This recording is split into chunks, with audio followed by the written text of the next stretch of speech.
welcome back to part 2. Yes, I was talking about doctrines on the last video. I was just going through the airborne doctrine, and the other two doctrines that you start with are the infantry doctrine, which, by its name, obviously have more emphasis on the infantry side of the game. This includes the unlock for the M1919 at your HQ, so you can give your units some LMG fire and some suppressive capabilities.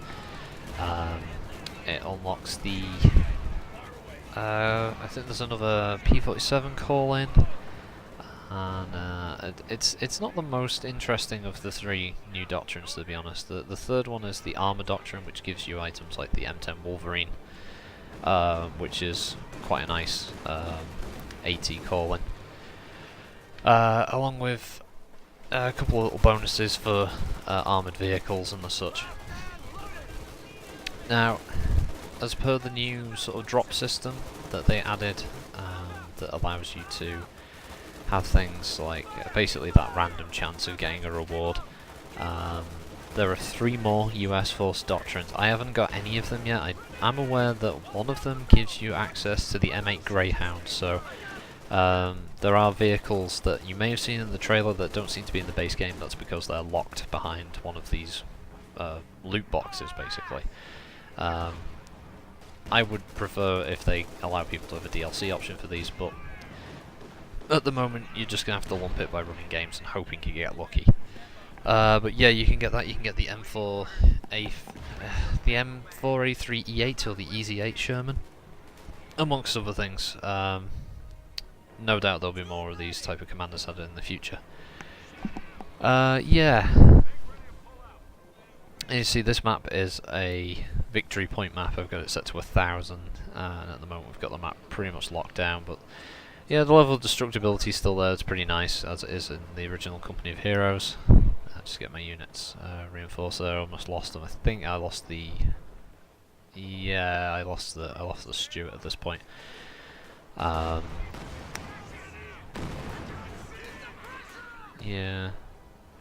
there's pretty nice new effects in there. I think they've touched up some of the visuals overall as part of a patch update.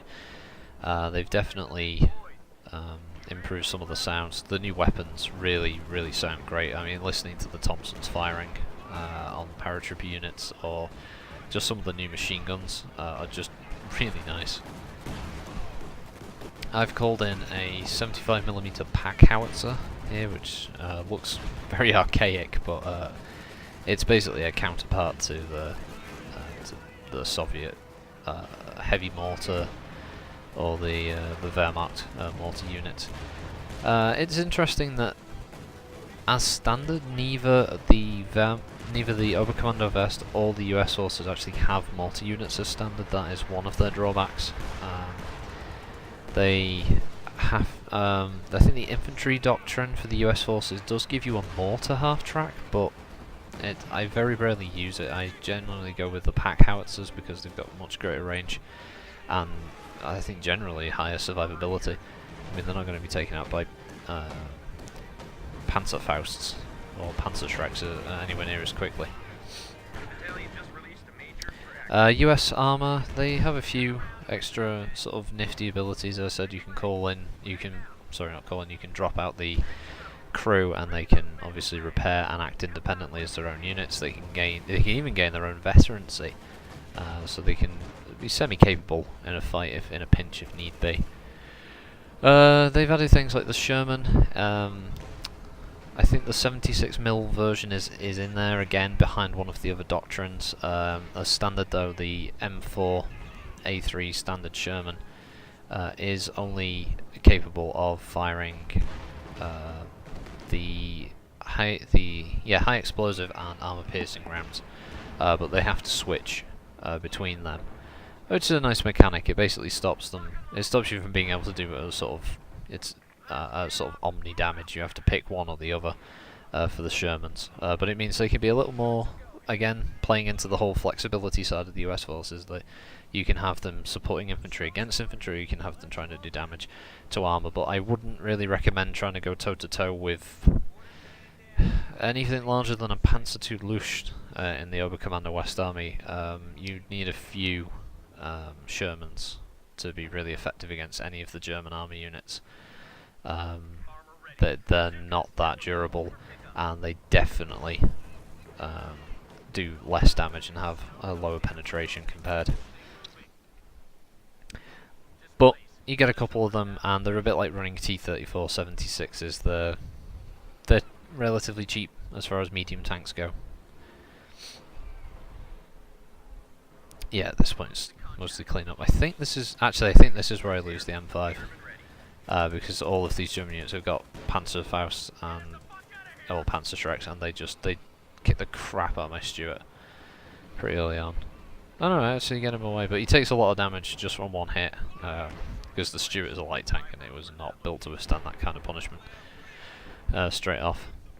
The Stuart has a shell shock ability which can knock out the crew of an enemy vehicle briefly, and I believe they can make an aimed shot to try and damage the engine, so it's almost like throwing an AT grenade at a vehicle with the Stuart.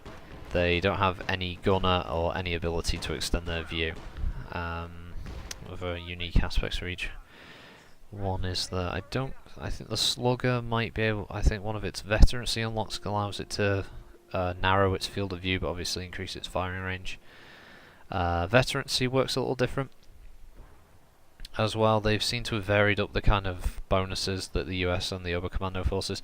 The Oberkommando forces, though, can go to veterancy rank 5, which is, I guess, to put across their more experienced men that the German army had obviously been fighting far longer, so had a pool of much more experienced units. There we go, that's just the Sherman there. Very pretty. There's the Stuart, close up. Some loads of little nice details and bits of track, and that is the 36 Jackson tank destroyer. 90mm gun there.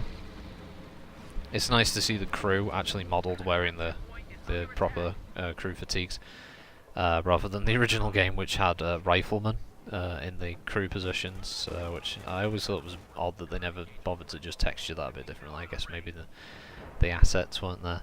There was a lot of weird excuses coming out of Relic at the time, such as their apparent inability to add any more armies, and then a mod comes along and adds the Russian army. That's beside the point.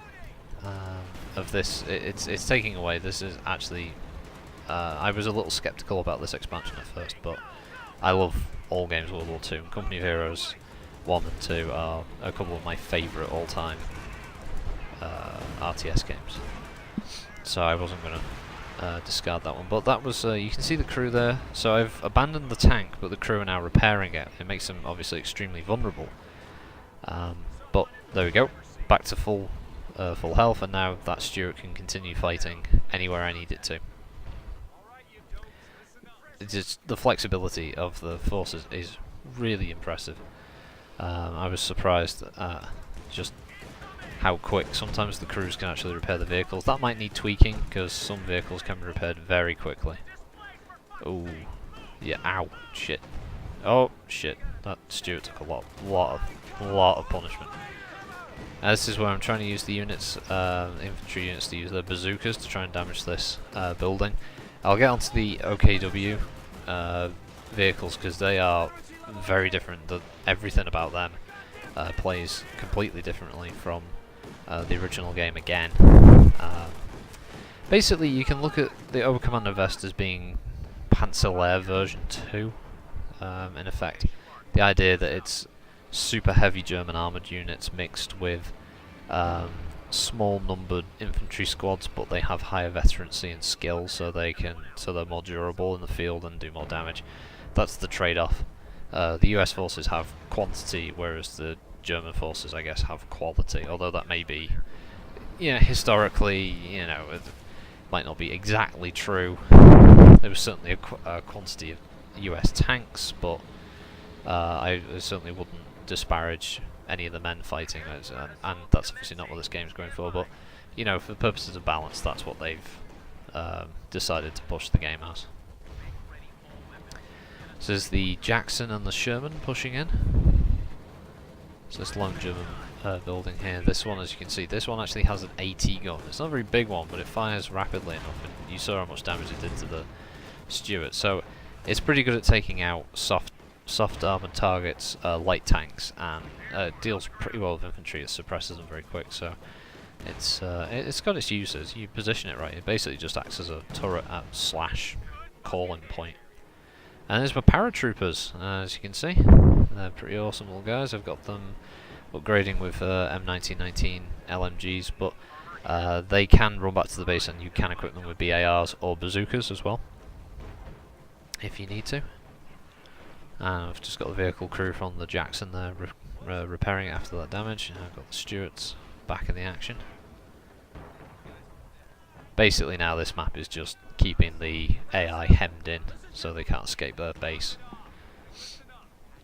And you see that I've got the major set up next to that ambulance behind that building. It's completely safe. I mean, unless there was some kind of freak accident where the AI screwed up, but I mean, look at the field now. They're not getting out of there. It's just a case of keeping them in position, which is what I'm going to be doing here, basically on this side, making sure they don't try and flank. Yes, the AI is actually quite improved in this one. I'll talk about that on the final part of this video. I mean, this one I'm not really playing for keeps. This one's mostly just to show off the forces. I try to get in as many of the units as possible out of the base US Army. So I've got like an AT gun in there and a few other things. But yeah, catch me in the part 3 just to see me mop up these Germans. Thanks for watching.